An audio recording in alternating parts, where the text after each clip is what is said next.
అటు ఫిఫ్త్ రోజు సండే రోజు ఎగ్ కర్రీ చేసిన, రైస్ పెట్టిన, ఇంట్లో అంతా పని చేసిన. ఆ చిన్న రూమ్లోకి పోతున్నా చెప్పేసి నా కొడుకుని 2 సార్లు పడేసింది. ఒకసారి రూమ్లోకి పోతున్నప్పుడు గట్టిగా దెబ్బ తాకింది, తర్వాత ఒకసారి డోర్ కాడ పడేసింది. ఈ విధంగా నా కొడుకుని పడేసి ఇంట్లో గొడవలు స్టార్ట్ చేసింది.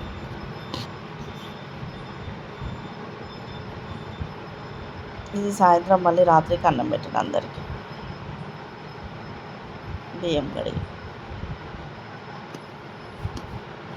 గొడవలు స్టార్ట్ చేసేసింది ఇంట్లో.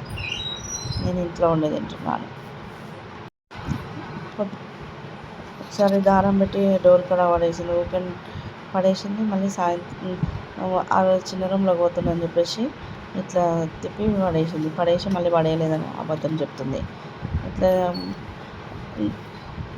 ఇల్లు మొత్తం గలీజ్గా పెట్టుకుంటాం. మళ్ళీ ఇప్పుడు పడేసి అన్నీ చేసింది. ఆ రోజు సండే రోజు మొత్తం అవన్నీ క్లీన్గా చేసి నీట్గా చేసి పెట్టిన నేను. ఇది కౌంటర్ టాప్ కడిగిన, గ్యాస్ మొత్తం క్లీన్ చేసిన, అవన్నీ క్లీన్ చేసి పెట్టిన. చూడండి,